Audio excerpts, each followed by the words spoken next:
Olá, tudo bem?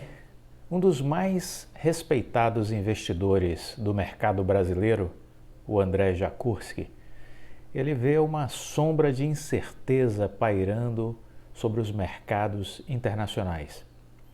Por mais que o momento seja positivo para as bolsas em grande parte do mundo, a normalização das políticas de juros e o fim dos estímulos fornecidos por governos e bancos centrais tende a embaralhar as cartas, o que exige uma boa dose de cautela, pensa ele.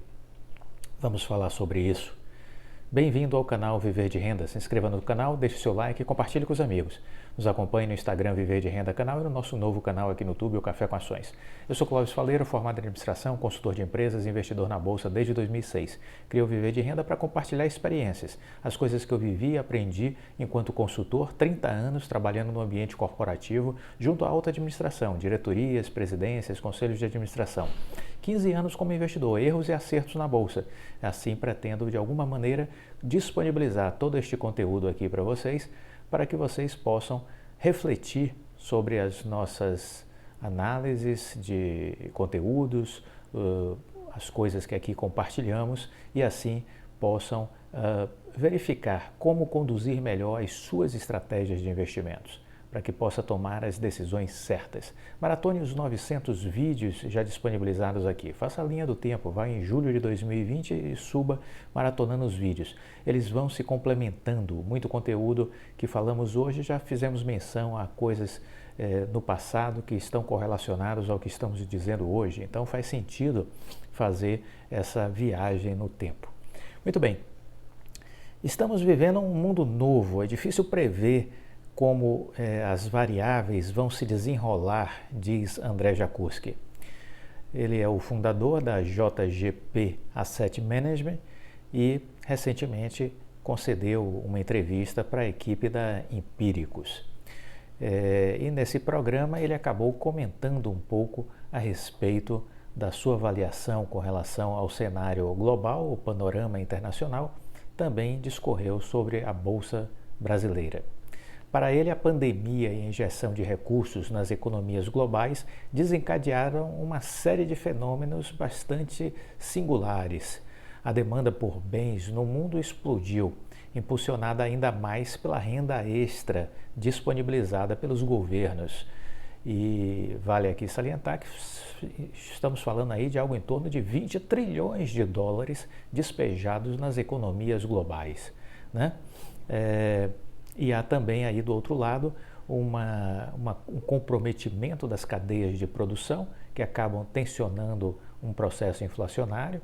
Essas cadeias de produção elas foram interrompidas durante a pandemia, foram cessadas e estão retomando aos poucos, mas a demanda foi muito maior do que a oferta de produtos e isso gera ruídos e instabilidade. A própria pandemia continuou criando problemas nessa cadeia de distribuição, afetando em especial os portos por conta do tempo excessivo de embarque e desembarque de cargas na maior parte dos portos em todo o globo terrestre. Então tudo isso vem comprometendo reposição de estoques, isso vem gerando custos de frete maiores, custos de containers maiores, tudo isso vem encarecendo a produção e gerando um processo inflacionário que está acontecendo no mundo inteiro. Isso tudo é um pano de fundo, né? E que também é permeado por esforços mais intensos de transição energética. O mundo quer caminhar para uma economia mais verde, uma economia mais sustentável, mas isso tem um custo também mais elevado. Enquanto não se produz em escala considerável, todos esses investimentos eles acabam consumindo mais recursos e gerando custos crescentes, né? Segundo Jakurski, apesar dessas incertezas, lá fora ainda há fatores bastante positivos para os mercados, sobretudo para as bolsas globais. O Banco Central americano tem se mostrado mais tolerante à inflação, deixando claro que isso ainda não é algo que tire o seu sono, né? Além disso, o processo de alta de juros por lá deve ser feito de maneira gradual e lenta. Além disso, o plano fiscal do presidente Joe Biden deve continuar injetando dinheiro na economia ao longo dos próximos anos. Recentemente foi aprovado o pacote de infraestrutura, né? É mais $1 trilhão que vai animar a economia americana. Em termos reais, os juros longos dos Estados Unidos estão negativos, condição que por si só aumenta a atratividade de investimentos em bolsa nos Estados Unidos. Elas estão navegando as condições financeiras mais frouxas da história, avaliou Jakurski. Quando você olha os principais índices acionários americanos, o Standard Poor's 500, o Dow Jones, a Nasdaq, eles estão em máximas históricas. Para o fundador da JGP, essa bonança é superficial.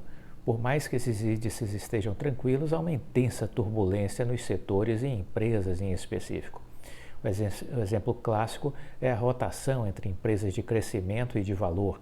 Ações de companhias cujas teses de investimento foram beneficiadas no decorrer da pandemia do lockdown dispararam no primeiro momento, acumulam agora perdas significativas nos últimos meses. Por outro lado, os papéis ligados à reabertura da economia de setores específicos, como cibersegurança, estão avançando intensamente. Essa troca de mão, né, de cartas, é natural no processo da Bolsa de Valores. É importante entender isso. Dentro dessa lógica, o gestor se diz particularmente animado com o setor de energia nos Estados Unidos, com a reabertura da economia e o aumento do nível de consumo. Jakurski acredita que haverá uma escassez de energia fácil no mundo e empresas mais avançadas na transição em compensação de carbono, como a Shell, a Occidental Petroleum, estão entre as suas preferenciais. Com relação ao Brasil, o que pensar? Em relação ao mercado brasileiro, Jakurski se mostra receoso, apontando o menor nível de poupança e de investimento da história do país, além de uma alta carga tributária. São fatores que colocam o país numa condição muito menos favorável em relação ao exterior. A decisão do Banco Central de baixar a Selic até 2% ao ano, ele criticou a época que isso aconteceu.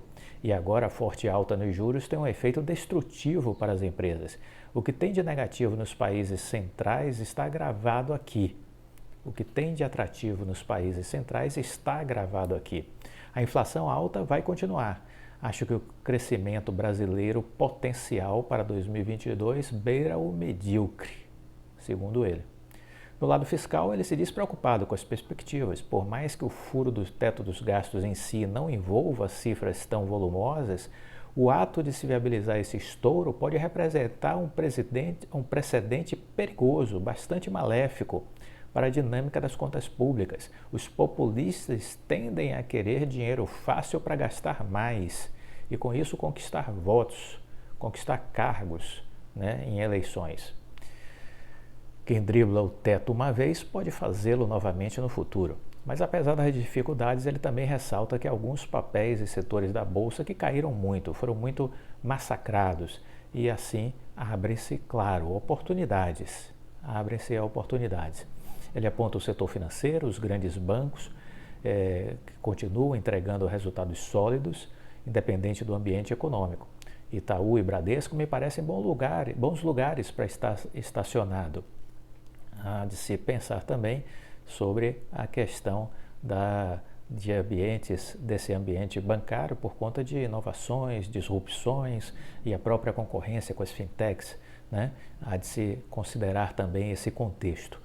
Então, esses são alguns pontos que ele colocou, tanto do cenário internacional como do cenário brasileiro, para que a gente reflita.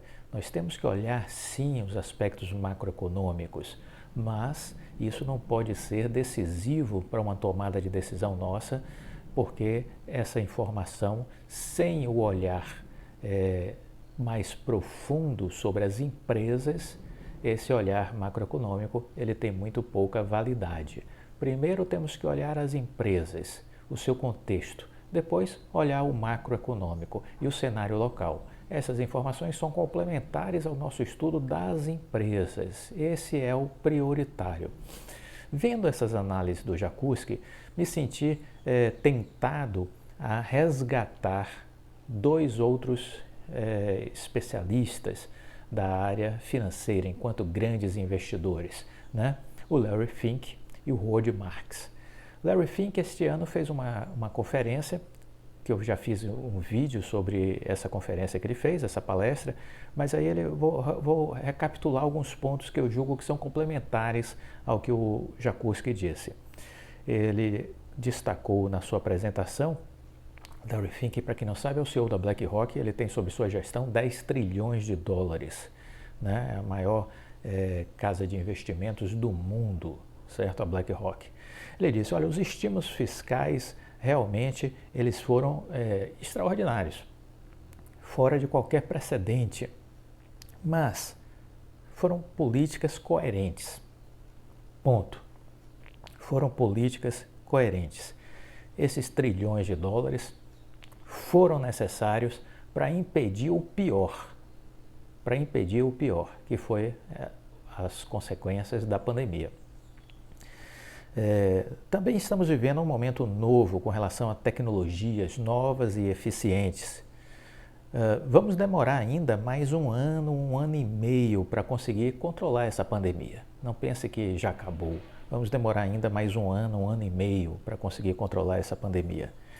A recessão, ela acabou atingindo muitos setores, mas veja, houve também setores que se saíram muito bem. Os juros estão nos níveis mais baixos de toda a história do planeta, né? E a gente tem uma recuperação muito desigual. A gente tem países ricos se recuperando, alguns mais rapidamente, outros mais lentamente, e temos países pobres que aí esses foram penalizados e continuarão sendo penalizados por anos, né? A pandemia foi muito desigual, né? As questões climáticas estão pautando a agenda dos próximos anos, da próxima década. Os problemas ambientais estão cada vez mais graves, mais fortes, mais frequentes e gerando mais prejuízos, mais prejuízos. Temos que olhar também esse aspecto. O mundo precisa de uma ação de cooperação internacional, precisamos pensar sim numa saída multilateral e as empresas estão fazendo e podem fazer muito, uma prova disso são as vacinas. Ter uma vacina em tão pouco tempo prova a capacidade da inventividade humana e isso nos deixa otimistas. O capitalismo, ele é de fato uma grande resposta, o grande caminho para a evolução humana, né? A sociedade, para avançar, vai depender cada vez mais das empresas. Elas são as locomotivas do desenvolvimento de qualquer país. Os negócios que constroem riqueza precisam apontar os caminhos, liderar as mudanças que o mundo necessita, né? Nesse contexto, esteja atento, porque é preciso investir para longo prazo, isso é muito importante. Nós precisamos encontrar pessoas que planejem. Nós também precisamos ser assim. Deixar o banco fazer isso por nós é um erro enorme. Nós precisamos saber investir. Isso é muito importante. Temos que olhar oportunidades globais e não apenas um único mercado. Temos que ter um olhar mais amplo. Não se deixe paralisar pelo medo. O medo, quando domina, ele bloqueia o investidor. Nós precisamos superar os medos. A mídia financeira, nunca se esqueça disso, a mídia financeira cria terror. Ela produz ruídos todos os dias, sem valor algum. Ignore a mídia financeira, não dê importância a ela. Foque nas empresas. Verifique os negócios que estão com mais chances de crescimentos diante da realidade que estamos vivendo, né? Negócios na área de saúde, energia, tecnologia, agronegócios. Sim, esses são alguns vetores de crescimento global. É preciso reunir as empresas e focar nas empresas que vão crescer com o tempo. E isso vale um esforço, isso vale um estudo, um dispêndio de tempo. Ter uma carteira com uma presença internacional também é a melhor estratégia para o longo prazo. Aproveite as melhores oportunidades. aproveite as melhores oportunidades. Então, esses foram alguns temas abordados por ele. Ele ainda finalizou dizendo que o estímulo fiscal ele continuará grande no mundo inteiro, vai haver muito investimento em infraestrutura, existe uma liquidez aí de dezenas de trilhões de dólares que precisam de investimentos, estão procurando onde colocar esses recursos. Os lucros das empresas estão lá no alto, de muitas empresas. Alguns dizem, olha, os valuations estão altos. Sim, é possível, mas os lucros também. Então, qual o problema? Vamos ter mais inflação, temos que conviver com isso. Investir na bolsa é importante e isso vai continuar sendo um movimento forte nos principais mercados do mundo. A questão da inflação ela vai ser administrada, os juros serão administrados, os bancos centrais têm uma expertise para saber fazer a gestão desse momento e do momento oportuno para começar a reduzir esses estímulos e voltar a uma situação de normalidade. Já o Howard Marks, ele comentando um pouco sobre esse cenário, ele disse o mercado de ações explodiu, há muito espaço para crescer, né? Há muito espaço para crescer. Muita economia foi feita nos Estados Unidos, as pessoas fizeram poupanças aí, conseguiram economizar recursos em cerca de 2 trilhões de dólares até o primeiro semestre desse ano de 2021, 2 trilhões de dólares de economia. E por não ter como gastar, isso alimentou muito o investimento no mercado financeiro. Temos muita liquidez, isso foi super importante, o que foi feito foi a coisa certa. À medida que a economia melhore, tudo isso começará a ser mais equilibrado. Vai se reduzir em algum momento a compra de títulos por parte do governo americano, do Banco Central, do Federal Reserve. Os juros aos poucos serão aumentados, serão ajustados. E as questões macroeconômicas elas não são determinantes nas nossas estratégias. É preciso olhar o macro, mas dependemos menos dele. Precisamos olhar mais as empresas. Você não pode prever o que vai acontecer no futuro, mas esteja preparado. Se você concentrar seus investimentos, você pode ganhar mais se você estiver certo na sua estratégia. Os riscos são proporcionais ao seu conhecimento e o quanto você está certo. Não existem respostas simples, fáceis no mundo dos investimentos. Não existem atalhos, eu costumo dizer. Não é uma coisa fácil, o preparo é importantíssimo. Para ter decisões superiores, você tem que ver mais claro do que o consenso. Quem não sabe o que eu estou imaginando, quem não conhece o que eu estou pensando, você precisa pensar diferente para ter uma performance superior. Ver diferente não é o suficiente, é preciso ser diferente e melhor. Seus julgamentos devem ser mais diferentes e corretos, e eu sei que isso não é fácil. Você precisa pensar, se você pensar a mesma coisa que todo mundo, vai ter a mesma performance que todo mundo, ou seja, vai ser um ganho muito pequeno, muito simplório. O consenso acaba determinando o preço e esqueça, portanto, o consenso. Ele é sempre uma péssima referência. Se você tem muitas certezas, pode ter muitos problemas. Erramos muitas vezes. Portanto, esteja sempre a fazer perguntas o tempo inteiro para testar as suas crenças, testar as suas ideias. Bom, 2 pensamentos, Larry Fink e Howard Marks, 2 grandes investidores mundiais. Pensamentos que complementam, ao meu ver, algumas das teses que aqui falamos do André Jakuski. Tudo isso significa o quê? Significa conteúdo. Conteúdo para a gente refletir e, a partir dessas reflexões, construir e validar as nossas estratégias de investimento. Gostou do vídeo? Deixa o like, compartilha com os amigos. Fique com Deus e até a próxima. Tchau!